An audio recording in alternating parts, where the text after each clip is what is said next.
All right, welcome back, everyone. Our next speaker has over 10 years in experience in supplier diversity and inclusion. She currently serves as the Supplier Diversity Manager for Wells Fargo. And throughout her career, she has held key leadership roles in both the public and the private sector.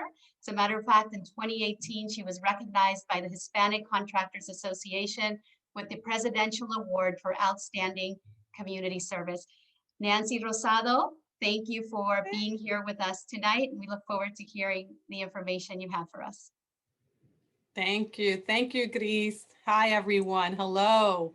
It's really my privilege to join you all today virtually, right? To share some information about Wells Fargo's supplier diversity strategy and how you can participate and possibly become a supplier for Wells Fargo for those of you that are business owners.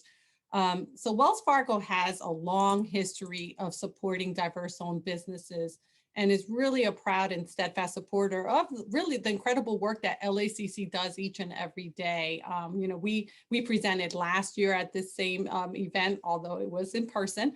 And so we're here today to really kind of engage with LACC and its members. We want to make sure that, at Wells Fargo, our commitment to using diverse-owned businesses is about more than just talking about it. It's really about getting out there in the community and getting to meet the diverse businesses, because we really believe that when we work together, we're going to grow together. And we can go to the next slide, Debbie. Great, thank you. So Wells Fargo is committed to ensuring that diverse suppliers are included in our supply chain. And through our supplier diversity strategy, we work to ensure that when we say diverse suppliers, we mean suppliers, business owners, businesses that are owned by minority, women, veteran, LGBTQ, disabled, small businesses. Those are the folks that we're really focused on making sure that they're included in our sourcing and our procurement. So much so that, in 2020, so last year, Wells Fargo spent more than $1 billion with diverse suppliers. And that wasn't our first year doing that. 2020 was actually marked the 7th consecutive year of spending over $1 billion with diverse businesses.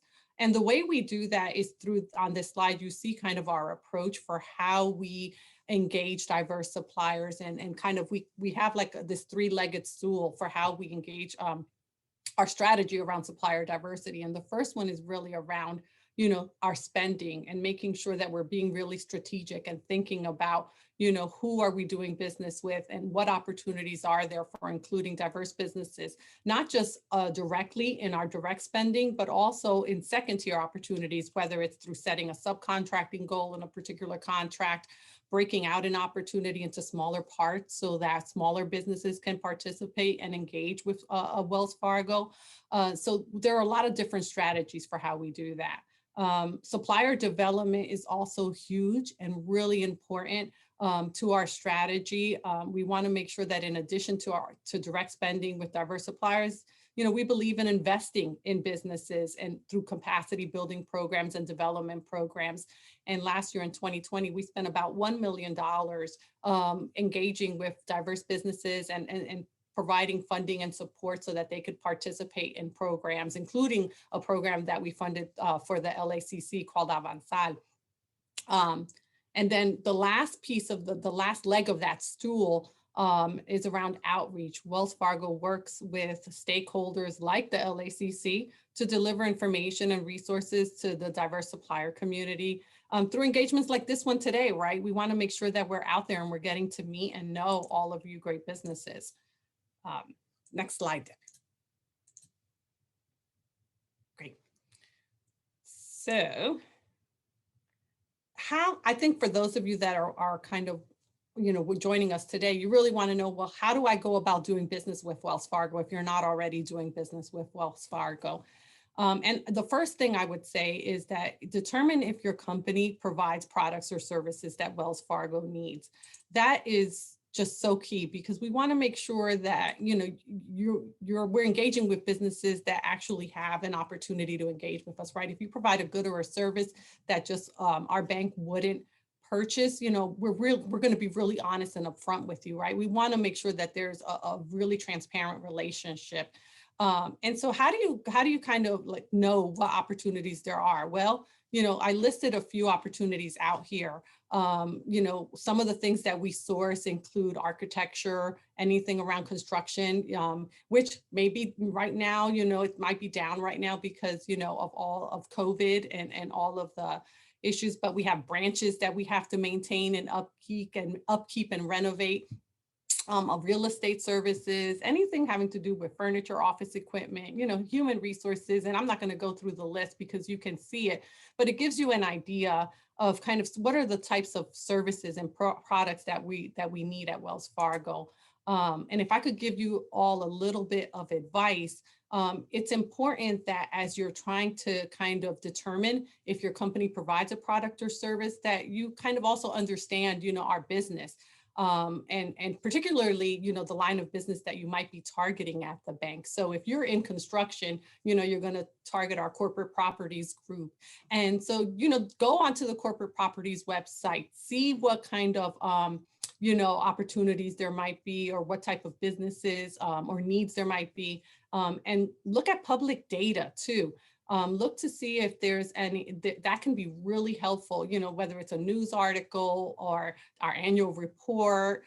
There's a lot of information that's public, that's out there, that can help you as a business identify where the bank is spending money, where we might not be spending money. And particularly if if you see that, if you hear us mention some type of issue or concern, and you have a business solution, that's a unique opportunity for you to engage with our bank and say, hey, I have a solution that might meet this need for you.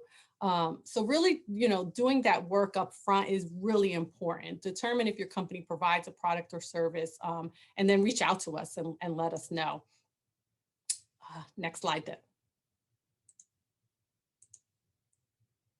Okay, so the next thing really is around ensuring that your company is certified as a diverse business. I work in the supplier diversity space, obviously. So for us, Wells Fargo requires that businesses that state that they are diverse suppliers have to be certified by a third-party certifying organization. And I listed a few of them out. There are a lot of them out there, whether it's a national organization like the National Minority Supplier Development Council.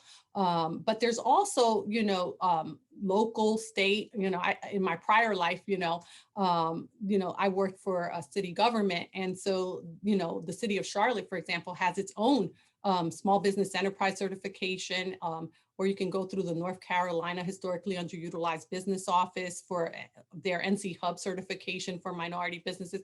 There are a lot of third-party certification organizations out there, and we actually at Wells Fargo recognize and accept all of them. So if you're certified by a third-party agency, any of these, we'll accept that certificate, but that's really important. And for those of you trying to figure out, maybe I should have said this up front, what's a diverse business, or what do you consider a diverse supplier? A diverse supplier for us is a business that is at least 51% owned, managed, and controlled by a diverse person or group. So it's whatever makes up that 51%. If it's one person, then you own 100% of the business, then and you're a Latina, for example, then you would qualify, and you'd have to go through one of these certifying agencies. It could also be that maybe there's three folks in maybe the business is owned by three individuals. Well, two of those three then would have to be fall under the diverse certification category, whether it's a minority or a woman, LGBTQ. But certification of your company really helps us at the bank ensure the integrity of our program, our supplier diversity program and reporting, so that when we're reporting out that we spent $1 billion with diverse businesses, you can trust that those businesses were vetted and that there was due diligence around, the true ownership, right, and the management and control of those businesses.